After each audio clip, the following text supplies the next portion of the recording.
মির্জা আব্বাস ভাই কামান দেখেছেন, একদিকে মির্জা ফখরুল আর একদিকে মির্জা আব্বাস, দুই দিকে দুই মির্জা বিরামহীন ভাবে সোশ্যাল মিডিয়ার পিছে লাগিছে। বিএনপির Mirza to the power square, এদের সঙ্গে আমাদের বিরোধটা অনিবার্য ছিল, মানে সোশ্যাল মিডিয়া। জুলাই আগস্ট বিপ্লবের মধ্যে দিয়ে যে নতুন বাংলাদেশ গড়ার স্বপ্ন আমাদের তরুণ প্রজন্ম দেখতেছে, সেই নতুন বাংলাদেশে মির্জা আব্বাসদের রাজনৈতিক নেতৃত্ব মূল্যহীন হয়ে পড়ছে। যেই বয়সে অবসরে যাওয়া উচিত, সেই বয়সে তার চাইতে অল্প বয়সের লোকদের সাথে দ্বৈরতা লিপ্ত হওয়ার চেষ্টা করাটা নিরেট বোকামি। এই বোকামের মূল্য দিতে হবে মির্জা আব্বাসকে। সরি মির্জা আব্বাস ভাই, আপনার রাজনীতি থেকে অবসরটা গৌরবময় হইতে পারতো, আনন্দময় হইতে পারতো। আপনি লজ্জার অপমানের সঙ্গে বিদায় নেবেন, কি আর করা। কাউকে শয়তানে কখনো লাড়ে সারে, আপনারও শয়তানে লাড়ছে। আমি কিন্তু মির্জা আব্বাসকে কিছুই বলি না, ওনারা কেউ বাচ্চা বলে গালি দিছে, আমি জানতাম না কে গালি দিছে। ওইটা প্রথম শুনি মির্জা ফখরুলের মুখে। উনি বলতেছেন মির্জা আব্বাসকে বাচ্চা বলছে, কত খারাপ কাজ করেছে। মির্জা ফখরুল আর মির্জা আব্বাস কিন্তু বিরোধ আছে, রাজনৈতিক বিরোধ আছে, এক গ্রুপে না। কিন্তু তারা যারা বিএনপি করেন তারা জানেন। কিন্তু মির্জা ফখরুল তো ছাত্র ইউনিয়ন করার লোক, উনি গিরিঙ্গি কেমন করে করতে হয় এটা ভালো জানেন। উনি কায়দা কইরা মির্জা আব্বাসকে সামনে দিয়ে দিলেন আমাদের, আর মির্জা আব্বাস ভাই কিছু বুঝা না বুঝা আইসা শুরু করলেন ব্যাটিং করা। মানে যে গালিটা মির্জা ফখরুল দিতে পারবে না, সেটা মির্জা আব্বাসকে দিয়ে দেওয়াইলেন আর কি। এটা গিরিঙ্গি আর কি, ছাত্র ইউনিয়নের গিরিঙ্গি। আমি বুঝতে পারি এই সমস্ত। আচ্ছা মির্জা আব্বাস ভাই, আপনি বলেন আমি কি ভুলটা বলছি? আমি বলছি বারাক ওবামা যখন আমেরিকার প্রেসিডেন্ট, তখন তাকে ফিলিপাইনের প্রেসিডেন্ট বেশ্যার বাচ্চা বলে গালি দিছিল, আর বারাক ওবামা সেটাকে হজম করছে। আপনি একজন পলিটিশিয়ান হয়ে সেটা হজম করতে পারবেন না কেন? আমি তো নিউজটা দেখাইছিলাম, আমি তো মিশা নিউজ দেখাই নাই, তাই না? আপনি গালি খাইতে চান না, তাহলে রাজনীতিতে আসছেন কেন? মসজিদের ইমাম হন, কেউ গালি দিবে না। হিমালয়ে গিয়ে সন্ন্যাসী হন, কেউ গালি দিবে না। নবী রসুলদের গালি দেয় মানুষ, আল্লাহর খোদাকে গালি দেয় মানুষ। আপনি কোন হরিদাস পালাচ্ছেন, আপনারা গালি দেওয়া যাবে না? প্রেসিডেন্ট ম্যাকরনের তো থাপ্পড় মারে, আপনি চর থাপ্পড় খাবেন, আপনারা রাজনীতিবিদরা গালি খাইবেন। এটা সহ্য করতে হবে, এটাই নতুন বাংলাদেশ। এবার আসেন আমরা ওনার বক্তব্যটা আলাদা আলাদা করে শুনি। চার্লস মিল্টন বকা দিয়েছে আমাকে, সেটাকে সমর্থন করেছে পিনাকি। অর্থাৎ যারা মিল্টন যে ভাষা আমাকে বকা দিয়েছে, পিনাকি সমর্থন করেছে। আমি বলতে চাই যে ওরা সবাই একই বংশের, একই গোত্রের সন্তান। কোনো ভদ্রলোককে এভাবে গালি দিতে পারে না। আমি ঢাকার মানুষ, আমি ইচ্ছে করলে ওরা যে ভাষা গালি দেয় তার চেয়ে জঘন্য ভাষা গালি দিতে পারি, কিন্তু আমার বাপ মা, আমার পরিবার এটা আমাকে শেখায় নাই। ওরা যেটা বলছে এবং বলেছে এটা ওদের পরিবার থেকে শেখানো, ওরা ওই পরিবার থেকে করে আসছে, শুকরের জাত। এটা নিয়ে বিশ্বব্যাপী আমার দেশে এবং বিদেশে আমার কিছু ভাইয়েরা আছে যাদের যাদের বাপ মায়ের কোনো ঠিক আছে বলে আমার মনে হয় না, যাদের অ্যাকচুয়ালি জন্মের ঠিকানা আছে বলে আমার মনে হয় না। ওদের কথা বলার স্বাধীনতা আছে, ওরা আমাকে গালিগালাজ করার স্বাধীনতা আছে, আর আমি একটা সত্যি কথা বলতে পারবো না, সেই স্বাধীনতা আমার নাই। উনি বলছেন জন্মের ঠিক নাই। আব্বাস ভাই, দুনিয়া সব প্রাণী একই পদ্ধতিতে জন্মায়, আর একটা পদ্ধতি আছে টেস্ট টিউব বেবি, ওইখানে কেউ কাউরে না। তো ঠিক পদ্ধতি কোনটা মির্জা আব্বাস ভাই? আর আপনি কোন পদ্ধতিতে জন্মাইছেন? আর আপনি যে পদ্ধতিতে জন্মাইছেন সেটা যে ঠিক, সার্টিফিকেট আপনাকে কে দিছে? হ্যাঁ, তবে আপনি দাবি করতেই পারেন যে আপনারে যারা গালি দেয় তারা বৈধ বাবা মায়ের সন্তান না। আমার অনুমান আপনি সেটাই বলছেন, বৈধ পিতামাতার সন্তান না হইলে সে গালিবাজ হয়। আপনার এই অনুমানেরও কোনো ভিত্তি নাই। আপনার কি জানা আছে যে লিওনার্দো দা ভিঞ্চি, হ্যাঁ চেনেন? চেনেন? আপনার চেনার কথা না অবশ্য, ও বৈধ পিতামাতার সন্তান না কিন্তু। এমনকি শেক্সপিয়ার চিনেন? আপনার চেনার কথা না। চার্লস ডিকেন্স চিনেন? আলেকজান্ডার দ্য গ্রেট, কেউই বৈধ পিতামাতার সন্তান না। এর নাম শুনেছেন? বাক, হ্যাঁ মিউজিশিয়ান, শুনেছেন তার কোনো মিউজিক? শোনার কথা না আপনার। হ্যাঁ, আগাস্টাস সিজারের নাম শুনেছেন? স্টিভ জবসের নাম শুনেছেন? এমনকি জ্যাকি চ্যান সিনেমা দেখেছেন? দুটা কেউ বৈধভাবে বিবাহিত বাবা মায়ের সন্তান না। সেই জন্য মনীষীরা বলে জন্ম হোক যথাতথা, কর্ম হোক ভালো। আপনার কর্মজীবনটা কি আসেন সেটা দেখি। আপনার কর্মজীবন কি ভালো? না মির্জা ভাই, আপনার কর্মজীবন ভালো না। আপনার কর্মজীবন কলঙ্কে ভরা। না, আমি কোনো পত্রিকার নিউজ নিয়ে আপনার চরিত্র হনন করব না, ওইটা আমার কাজ না। 2015 সালে আপনি আপনার নিজের দাখিল করা হলফনামা থেকেই দেখাবো। আসেন আমরা আমাদের ঠিক পথে জন্ম না হওয়া মির্জা আব্বাস পারিবারিক পদবী না, তাই না? এটা আপনি লাগাইছেন পরে। আপনার বাবার নামের আগে তো মির্জা নাই, তাই না? আপনার বাবার নাম আব্দুর রাজ্জাক, আপনার এখান মির্জা লাগাইতে হইল ইনফিরিয়রিটি কমপ্লেক্সে এলিট হইতে চাইছেন, নতুন বাংলাদেশের এলিট হইতে চাইছেন না, টাকা পয়সা হয়েছে, এখন মির্জা না থাকলে কেঙ্কা হয়, অসুবিধা না। বাঙ্গুল্যান্ডে এভাবেই সব এলিট গড়ে উঠছে, ওই যে সোহরাওয়ার্দীর বডিগার্ড থেকে। আচ্ছা যাই হোক, মির্জা আব্বাস তো একটা ব্যাংকের মালিক, জানেন তো, ঢাকা ব্যাংক 1995 সালে ব্যাংকটা প্রতিষ্ঠিত হয়, মির্জা আব্বাসই প্রতিষ্ঠাতা। এই ঢাকা ব্যাংকটা দেশের প্রথম দিকের বেসরকারি মালিকানায় প্রতিষ্ঠিত ব্যাংকগুলোর মধ্যে অন্যতম ব্যাংক। কোনো সমস্যা হয়নি, অনেক ব্যাংকের সমস্যা হয়েছে, জয় বাংলা হয়ে গেছে হাসিনার আমলে, মির্জা আব্বাসের ব্যাংকের কোনো সমস্যা হয়েছে হয় নাই। হ্যাঁ, তো ব্যাংক প্রতিষ্ঠার টাকা পেলেন কেমনে মির্জা আব্বাস ভাই? আপনার ফ্যামিলি কি জমিদার ছিল? আপনার আব্বা কি করতেন? আসেন আমরা আবার দেখি ওনার আব্বা কি করতেন। ওনার আব্বা মতিঝিল সরকারি উচ্চ বিদ্যালয় বা মতিঝিল সেন্ট্রাল গভর্নমেন্ট স্কুল হিসেবে যেটা পরিচিত, ওই স্কুলের দপ্তরে ছিলেন। ডং ডং ডং ডং ডং ডং কইরা ঘন্টা বাজাইতেন। কি মির্জা আব্বাস ভাই, খারাপ লাগলো? হ্যাঁ, দপ্তরের কাজ খারাপ না, সম্মানের কাজ, কিন্তু আপনি যে কাজ করতেছেন সেটা সম্মানের না। দপ্তরের কাজের পাশাপাশি আপনার ওই স্কুলের সামনে মসজিদের সাথে একটা ছোট্ট পুরীর দোকান ছিল। পুরি বানাইতেন আপনার আব্বা, ওই পুরীর দোকান চালাইতেন। ওই সিপার পুরীর দোকানের জমিটাও ছিল রেলে। এখনো আপনি রেলের জায়গা দখল করে বাসা বানায় বসবাস করছেন। হয়তো পরের জায়গা পরের জমি, ঘর বানাইয়া আমি রই, আমি তো ভাই জমির মালিক নই। দপ্তরি থাকাটা কোনো অপরাধ না, লজ্জারও না, কিন্তু ওই অবস্থা থেকে ব্যাংক মালিক হওয়ার জার্নিটা আমরা বুঝে দেখতে চাই। কেমনে বাংলাদেশের এলিট তৈরি হয়েছে, কেমনে বাংলাদেশের পলিটিশিয়ানরা তৈরি হয়েছে, কেমনে বাংলাদেশের রাজনীতিতে দুর্বৃত্তায়ন হয়েছে। 1991 সালে প্রথম এমপি হন মির্জা আব্বাস, তারপরে কিছুদিনের মধ্যে ঢাকার মেয়র, আর 4 বছরের মধ্যে ব্যাংক মালিক। এমপির বেতন কত মির্জা ভাই? মন্ত্রীর বেতন কত? 1-1.5 লাখ টাকা সেই সময় মাসে, তাই না? তো কোন জাদুর কাঠি পাইলেন যে ব্যাংক বানানোর টাকা পাইছেন? এমপি হওয়ার আগে কি করতেন আপনি? আপনি ছিলেন কমিশনার। কমিশনারের বেতন কত? আপনার বৈধ ব্যবসা কি ছিল? বৈধ ব্যবসা ছিল ওই অঞ্চলে শাহজাহানপুরের গরুর হাটের ইজারা নিতেন আপনি। সে 75 পরবর্তী সময় কমলাপুর রেলওয়ে যত ঠিকাদারি, সড়ক পরিবহন সব আরো বহু জায়গা থেকে চাঁদা উঠাইতেন। চান্দা তোলাটা আপনার পুরানো অভ্যাস, তাই চান্দা তুলে আমাদের টাকা দিতে চায় যেন আমরা ইউটিউবিং ছাড়ি। শুনেন, ওরা ওই যে ইউটিউবের মধ্যে কি যে পয়সা কামানোর একটা রাস্তা আছে ওদের, সে পয়সা কামাইতেছে। আরে ভাই, পয়সা যদি লাগে আমাদেরকে বল, আমরা চাঁদা দিলে দিব না, অসুবিধা নাই তো। চান্দা তোলা ছাড়া আর কিছু করার যোগ্যতা মির্জা আব্বাস আপনার ছিল না কোনোদিন, কারণ উনি আবার দারুণ মেধাবী। আপনার ইউনিভার্সিটিতে পড়ার যোগ্যতা হয় নাই, সোহরাওয়ার্দী কলেজ থেকে 2nd ক্লাসের ডিগ্রি পাস করেছেন, এই যে সার্টিফিকেট আপনার দেখেছেন। আল্লাহ বাঁচাইছে, আর একটু কম হলে তো জাতির ফিতা হয়ে যেতেন। তো উনি নিজেই নিজের সার্টিফিকেট দাখিল করেছিলেন। যাই হোক, এই একাডেমিক কোয়ালিফিকেশন নিয়ে আপনার তো কেরানিরও চাকরি হতো না কোথাও, বাংলাদেশেও না। আপনার তো কিছু করার ক্ষমতাই নাই। ইউটিউবে টাকা পাওয়া যায়, কথা সত্য, বই লেখাও টাকা পাওয়া যায়, শিক্ষকতা কইরা, অভিনয় কইরা, কবিতা লেখা, গান গাইয়া টাকা পাওয়া যায়, প্লেন চালালেও টাকা পাওয়া যায়, রিক্সা চালালেও টাকা পাওয়া যায়, আপনার ড্রাইভারও যে ড্রাইভিং করে সেটা তো টাকা পাওয়া যায়। তো আপনি এর কোনোটাই পারেন না। আপনি চান্দা তুলে টাকা তুলতে পারেন, ওটাই আপনার উপার্জন, ওইটাই আপনার ক্ষমতা। তো চান্দা তুলে টাকা দিয়ে ইউটিউব বন্ধ করার আবদার কেন করতেছেন? ব্যথা বেশি দিচ্ছি, ব্যথা কি জিনিস আপনি টের পান নাই? আপনার তো কোনো স্কিল সেট নাই, আপনি কোনো কিছু করে উপার্জন করতে পারবেন না, তাই আসছেন রাজনীতিতে। এটাই বাংলাদেশের রাজনীতির মধু। আপনি ব্যবসাও পারেন না, তাই পারলে এন্টারপ্রেনার হইতে। তো সম্পদ তৈরির জন্য চান্দাবাজি করেছেন, করেন, এখনো করেন, বোঝা গেল। কিন্তু কোন জাদু বলে ব্যাংক বানাইছেন সেটা আমরা খুঁজে দেখবো, গলায় পাড়া দিয়ে এটা বের করবো। আমরা আরো আগে যাই, 1971। আপনি তখন মোটামুটি দামরা, কলেজে পড়েন, আপনি নিজে দাবি করেছেন আপনি মুক্তিযোদ্ধা।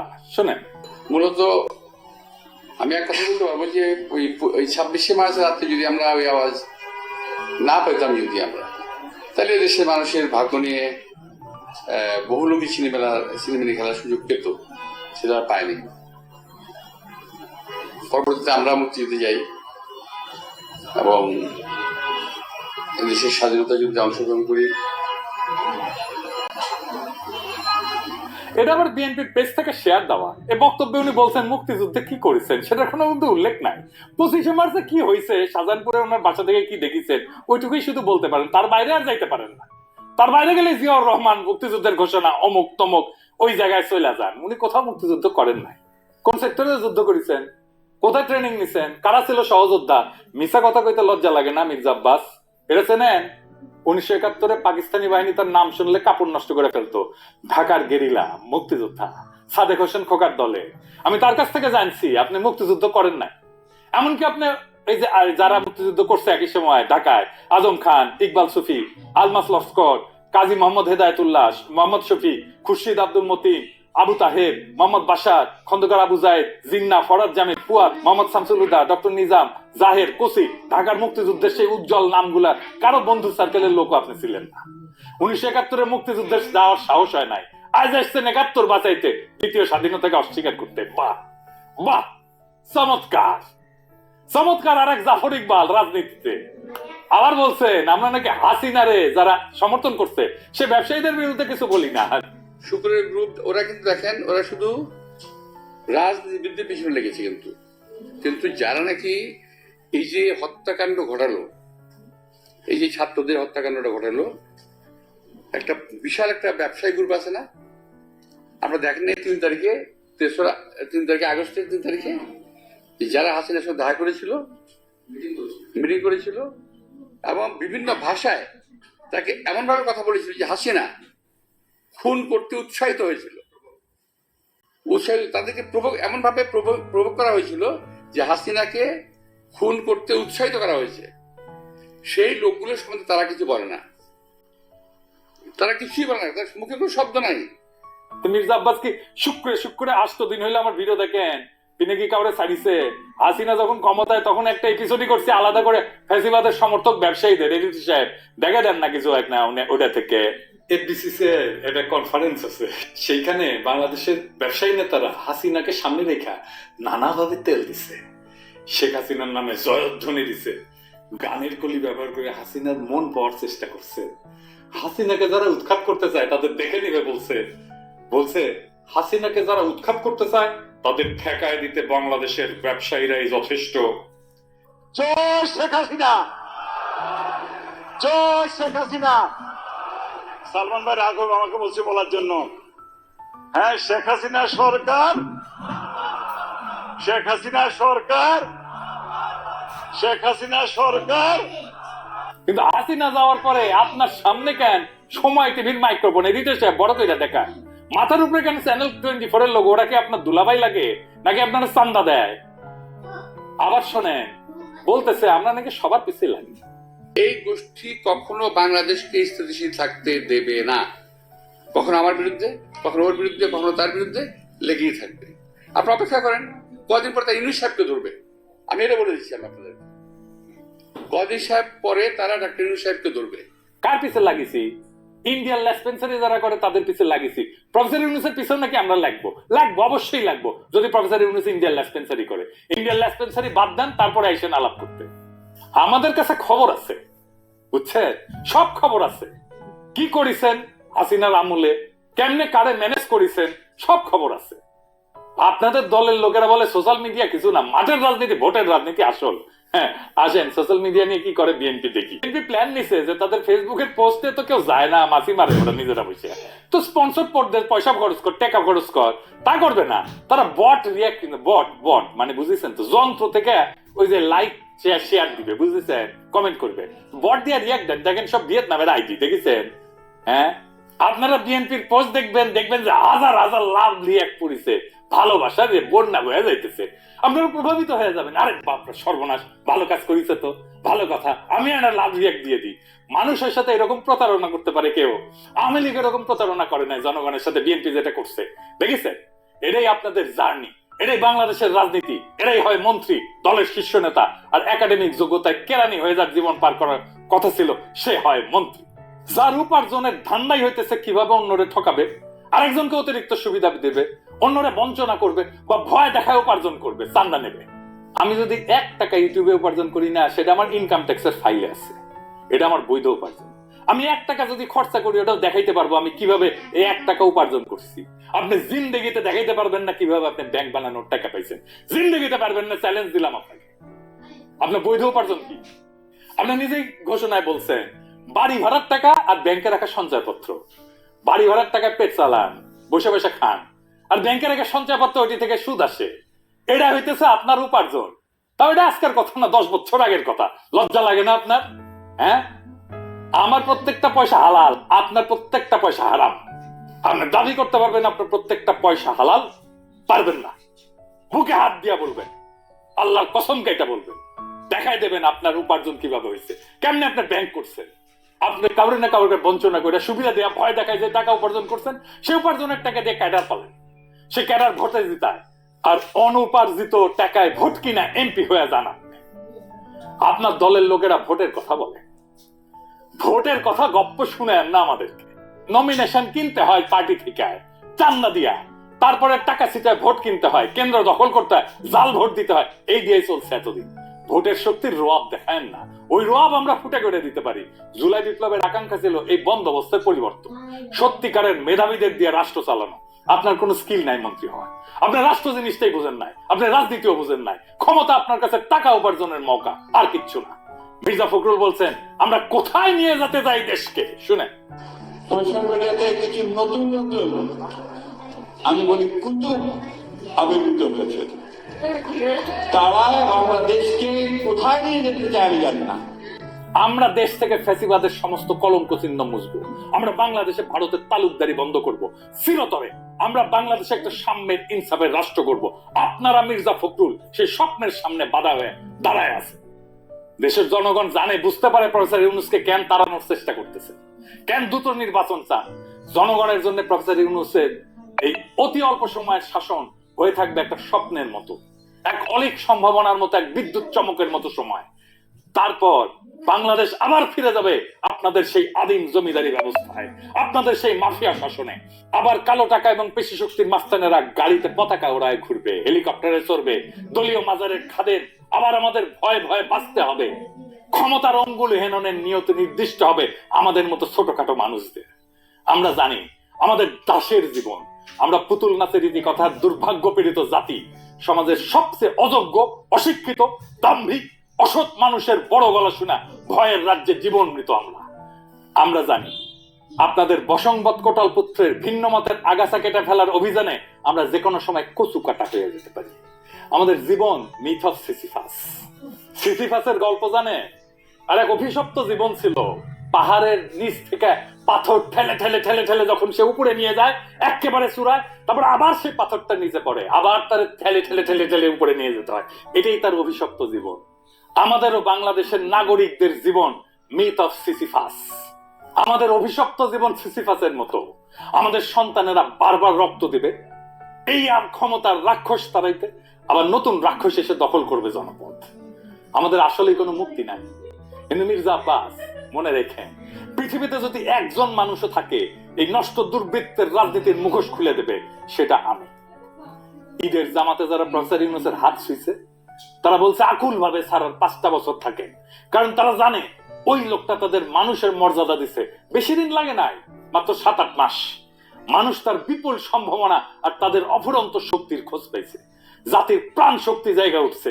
এটাই বিপ্লব। আমরা এই পরিবর্তনের জন্য জান লড়াই দিছি, এই জন্য আমাদের বাচ্চারা জীবন দিছে জুলাই আগস্টে। এটাই বিপ্লবের রুহানি প্লাবন। সেই বিপ্লবের আইকন আজকে প্রফেসর ইউনূস। জনতার স্বপ্নের সামনে বাধা হয়ে দাঁড়াইলে জনতাই আপনাদেরকে রুখে দিবে। সেই দিন বুঝবেন সোশ্যাল মিডিয়া কি জিনিস। আপনারা ক্ষমতায় আসতে পারে, কিন্তু কোনোভাবেই এই স্বপ্নের সময় প্রফেসর ইউনূসের করে দিয়ে যাওয়া অর্জনকে অতিক্রম করতে পারবেন না। আপনাদের সেই পরাজয়ের কথা এখনই লেখা হয়ে গেছে, প্রত্যেক দিন লেখা হচ্ছে। এই নতুন বাংলাদেশের স্বপ্নে যারা অন্তরায় হয়ে দাঁড়াইছে, তাদের ভবিষ্যৎ অনিবার্যভাবে ম্লান। ইতিহাসের নিয়মে জনগণের ইচ্ছার বিপরীতে দাঁড়ানো মানেই পরাজয়। মির্জা আব্বাস এবং তার মতো নেতৃত্বের অবসান অনিবার্য। আমরা জানি এই লড়াই শুধু ক্ষমতার না, এই লড়াই ইনসাফের, সাম্যের, মুক্তির। আমাদের তরুণ প্রজন্ম আজ যে নতুন বাংলাদেশের স্বপ্ন দেখছে, যেখানে দুর্বৃত্তের রাজনীতি, চাঁদাবাজির আধিপত্য কিংবা ক্ষমতার দম্ভের কোনো স্থান নাই, সেখানে থাকবে সৎ, মেধাবী, প্রগতিশীল নেতৃত্ব। প্রফেসর ইউনূস এই নতুন স্বপ্নের প্রতীক। তার নেতৃত্বে যে নতুন দেশ গড়ার লড়াই শুরু হয়েছে, তা জনতার হৃদয়ে আর এক বিপ্লবের আগুন জ্বালায় দিছে। এই আগুন নিভে যাওয়ার না। জনতা জানে, জনগণ জানে এই পরিবর্তন তাদের জীবনের, তাদের ভাগ্যের, তাদের সন্তানের ভবিষ্যতের প্রশ্ন। তাই মির্জা আব্বাস কিংবা তার মতো অতীতের রাজনীতির নেতাদের কাছে আমাদের একটাই বার্তা, সময় বদলাইছে, জনতার স্বপ্নকে দমায় রাখা যাবে না। নতুন বাংলাদেশে মিথ্যা, দুর্নীতি, ক্ষমতার অপব্যবহার থাকবে না। আমাদের লড়াই চলবে। জুলাই আগস্ট বিপ্লবের প্রকৃত অর্থ বাস্তবায়ন না হওয়া পর্যন্ত। এই নতুন বাংলাদেশের স্বপ্ন বাস্তবায়নের পথে প্রত্যেকটা বাধাকে পেরিয়ে আমরা আগায় যাব একটা সত্যিকারের স্বাধীন, সম্মেদ, ইনসাফের, মানবিক বাংলাদেশের পথে।